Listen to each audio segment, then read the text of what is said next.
To our distinguished guest of honor, Dr. Maria Cynthia Rose Banson Bautista, Dean Henelito Sevilla Jr., Dean Januel Laval, Dean Ruth Wisterio Rico, the faculty of the Asian Center, graduates, and family members. A pleasant afternoon. 11 years ago, I roamed the halls of the Asian Center, wide-eyed, optimistic, naive, yet genuine. Yes, believe me, it took me 11 years to finish my degree. I decided to take Philippine Studies as my master education because I was interested in and wanted to specialize in indigenous culture. My curiosity about indigenous peoples started during my undergraduate documentary thesis at the UP Film Institute. I filmed an Iraya Mangyan song and documented how the community's way of life was acculturated by the lowlanders. There I was, standing in the middle of a dump site in Mindoro, holding up a camera and filming the Iraya Mangyan kids.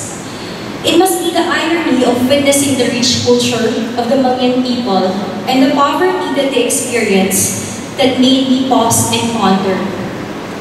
Is this what development looks like?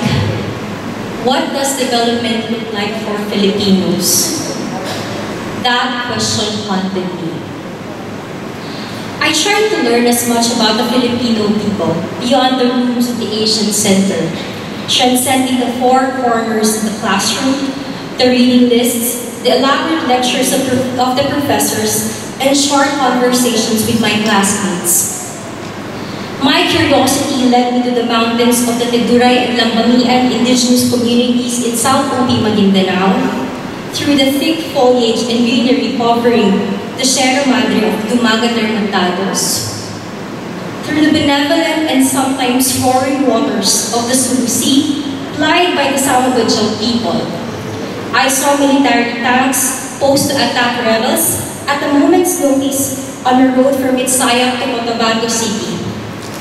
I went to see the ravaged houses of the internally displaced Maranao people at the ground zero in Marawi City. I visited a marine protected area in Eastern Samar that was established to rehabilitate the corals after Typhoon Haiyan. I joined women cleaning for shells on the shore of Masinloc, Zambales, as they shared their worries about Chinese vessel encroaching the West Philippine Sea. There, in the middle of the forests, rivers, sea, and shores, I came face to face with knowledge. Knowledge that I learned from my conversation with people. I believe this is what education is. Confront the unknown, learn what you do not know. What I learned from my education inside and outside of the Asian Center is this. Indigenous peoples hold a key role in the protection of our environment and in keeping the biodiversity of our seas, rivers, forests, and mountains. Their relationship with the environment is the antithesis to the Anthropocene, the climate crisis, and the environmental degradation that we are experiencing. Yet, mining, extractive industries, oil and gas explorations, massive plantations, and mega-infrastructure projects encroach on ancestral domains that cause damage to biodiversity areas. Projects like the new Centennial Water Source Kaliwagang project that will inundate hectares of ancestral lands of the Dumagat Hermantados, the new Clark City that displaced the Aita folks, the coffee plantation trespassing the lands of the Tiboli Manobos in Lake Cebu, South Cotabato. The list goes on and on for projects that directly violate the rights of indigenous peoples. Additionally, the majority of the conflict areas in this country are in ancestral lands, from Lanao to Mindoro to Zamboanga. Militarization in ancestral domains have undermined the mobility and freedom of indigenous peoples. Despite the struggles of the indigenous peoples, they remain selfless in sharing their resources.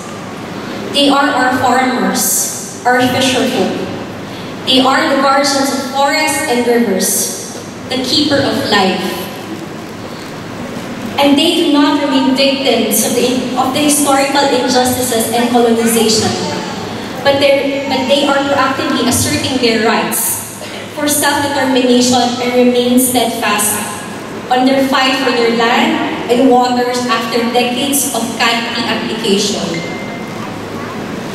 The realities of poverty, red tagging, displacement, and impacts of extreme weather events are what we need to remember when we talk about development.